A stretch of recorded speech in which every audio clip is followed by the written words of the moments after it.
Mấy anh em thì hụt mãi mới cà được 3 bộ số khung cho máy nha anh em. Cái xe Hino 300 này cái số máy nó khó cà lắm.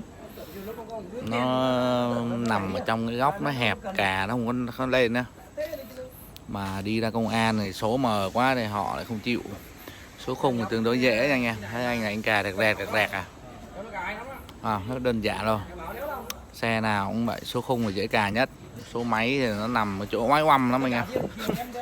Nhiều khi mà nó khùng người luôn đấy. Rồi, ok.